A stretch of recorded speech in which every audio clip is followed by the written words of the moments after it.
Ladies and gentlemen, boys and girls, I'm the King, and welcome back to the channel.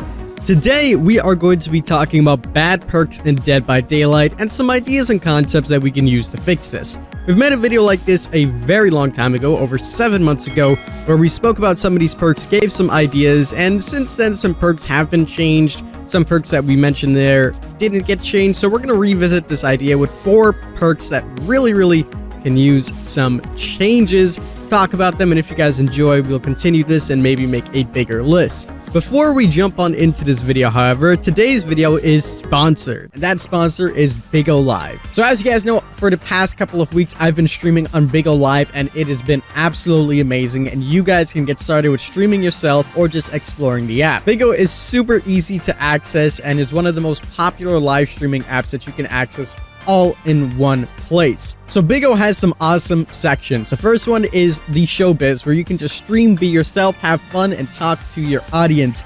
They also have the cool feature called multi-guest, and basically you go on here, broadcast with some of your friends, and interact with the awesome community. There's also the PK mode, which is super addictive and adrenaline-filled, where 2 streamers can go up against each other and compete, and the gaming mode, where I'll be most of the time, as you guys know.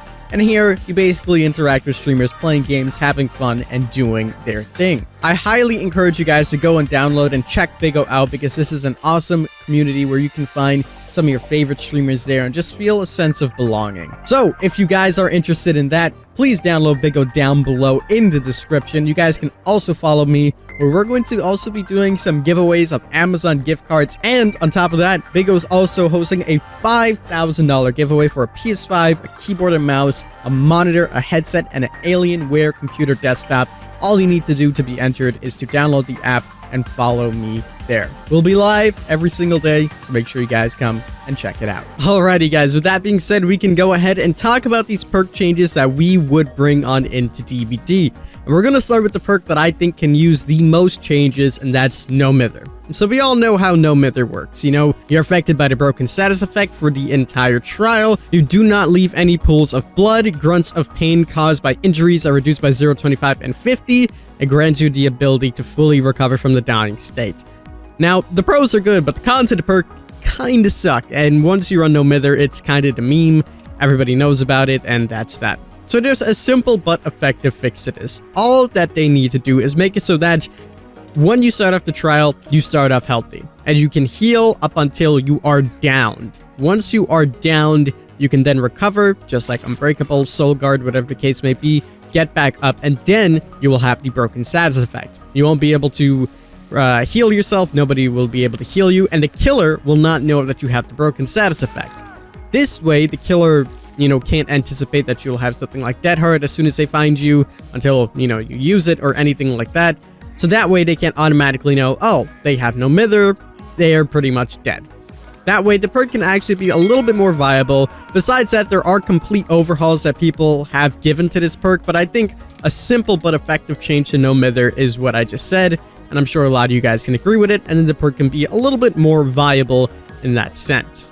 Moving on, we have the killer perk, and the killer perk that we have on the list is Monstrous Shrine. Now, Monstrous Shrine was made very early on in the game when Dead by Daylight was in a very different meta. This was when people used to put people in the basement, they used to keep them there, they used to face camp, patrol alive, and then the person would die pretty quickly.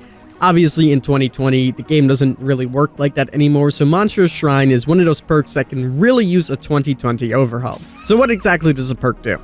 It says the basement hooks are granted with the following bonuses: 3, 6, 9 faster entity progression, 5, 10, 15 increased difficulty on escape attempts, 3, 6, 9 increased penalty to escape fails. Pretty standard. You put someone in the basement, they die pretty faster. It's pretty lackluster, because if you get someone in the basement, they're gonna get saved eventually, and if they don't, you'll have, maybe a couple people going down and can get them down if you're playing a red killer.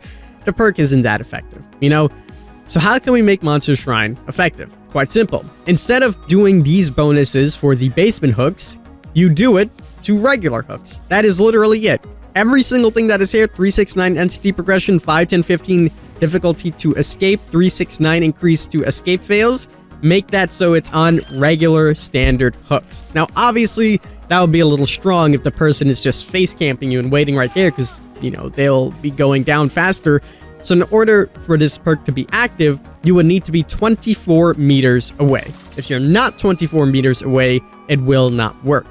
And another change that we can do, let's say we got rid of everything and we made it so that there is faster entity progression, buff up the numbers to maybe 5, 10, 15, 20, but make it so that the more people that are on the hook, the more effective Monstrous Shrine becomes, kind of like Thanatophobia.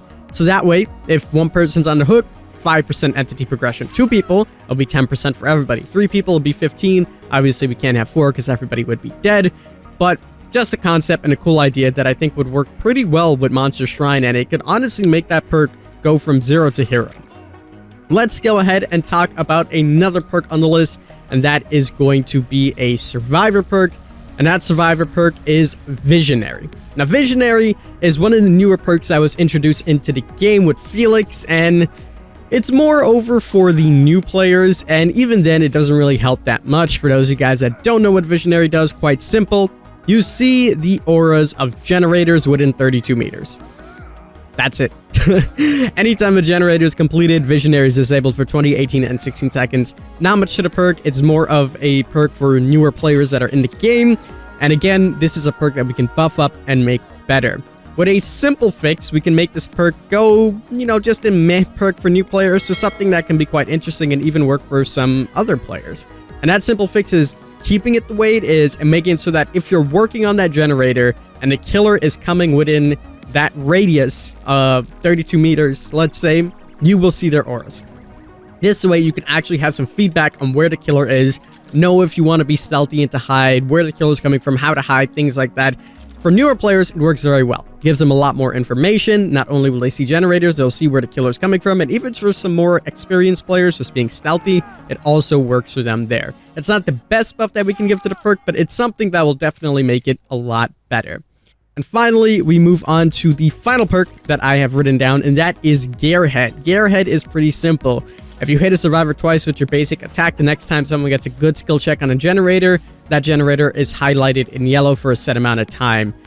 It's a pretty silly perk, and I read on the DBD forums a very beautiful change that I think would work absolutely perfect for Gearhead, and here is how it is. So simply, while a survivor is in your tear radius, if they step off of the generator, their aura is revealed for 1, 2, and 3 seconds. Kind of the opposite of Visionary. So if a survivor's in your tear radius, they stop working on a generator for 1, 2, or 3 seconds, their aura is revealed to you.